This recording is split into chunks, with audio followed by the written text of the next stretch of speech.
Michigan is finalizing a 5-year, $55 million deal to make Jim Harbaugh the highest paid coach in the Big Ten. JP, initial thoughts?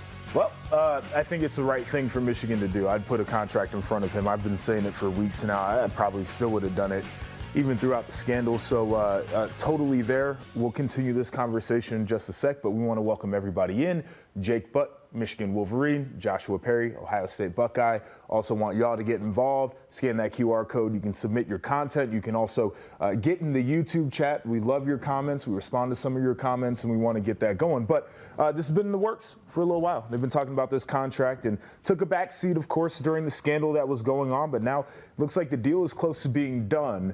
I think the most pivotal part of John Bacon's tweet there says the ball is now in Jim Harbaugh's court. So if you're Jim Harbaugh, what do you do now? Yeah, well, so part of this is they're kind of forcing a response from Jim Harbaugh, right? Like this is tactics, this is leverage. Of course, the university knows Jim Harbaugh. He could go to the NFL. He's certainly flirted with it the past few years. By leaking this news, seems like it probably came from Michigan's court, right, to leak this news, to put the pressure on Jim Harbaugh to respond. I will say, I do believe Coach Harbaugh, part of this is he wants backing by the athletic administration and the university as a whole. He wants to feel like they have his back going forward. Certainly, you can make the case that hasn't been the case in recent years, forced him to take a pay cut after the COVID year.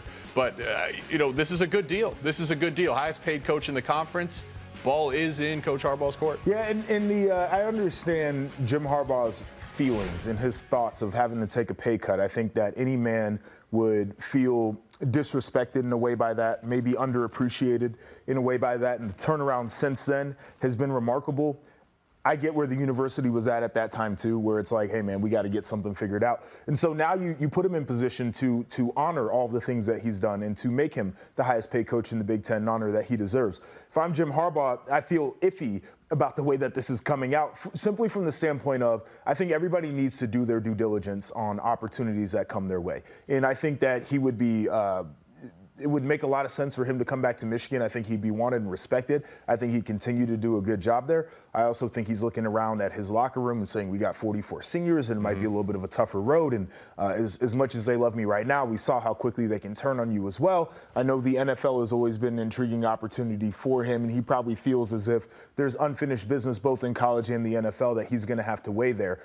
He's in a great spot regardless. Like, big winner out of all of this, Jim Harbaugh. He's getting paid one way or another, whether it's college or the NFL. And personally, for the strength of college football, for the strength of the Big Ten, and for the strength of the University of Michigan, I'd love to see him back there. Yeah, I mean, he's got all the leverage in the world. This is the smart thing from Michigan, though. Like, get this out, get this public. Basically, they're saying we back you, Coach Harbaugh, by putting this on the table. Is we believe in you, and we got the financial backing to make sure you know that as well. I want to read this comment here from Mark Carmen. It says, we're going to find out Harbaugh's feelings with this deal. If he was looking for a deal that fixes 2021 contract cut, this would do it. If he's about the NFL, then it's going to be fleshed out. Now, I think that's what Michigan was trying to do. Yeah. Right? They're basically like, hey, buddy, this is what you wanted. You talked about it back in October, that you feel appreciated when somebody puts a contract in front of you. Now here we are. Yeah, and really, gosh, I think about the state of college football and where the NFL is. It's why a lot of the NFL is the cream of the crop, right? No NIL. There's no NIL. There's no transfer portal. You got contracts, right? You know who's going to be there and who's not. For him to go to the NFL, I think a team would not only have to, at a minimum, match that number, probably exceed it, but they would also have to say, Coach, this is your team. This is your roster. We will back you and we'll step aside, right? That's the whole reason. That's part of the big reason why he left the Niners in the first place. Brother, I don't even think that they would necessarily have to match or exceed the deal. I think it's the second part of what you're talking about is they just acknowledge that he's the guy. They give him the freedom to operate, and he could, with the time that he saves not having to deal with portal and recruiting and NIL, by having true off seasons in the NFL, I think it might balance a couple $1 million if they come up short on a contract offer in the NFL. And I don't even think it has to be a perfect situation, because part of what makes Coach Harbaugh an attractive coach, he has a history of turning around programs and turning around organizations. No doubt. That's why there's going to be a team in a desperate situation that knows what we've been doing hasn't been good enough, Chicago Bears. Maybe they go out and get Coach Harbaugh. So we'll be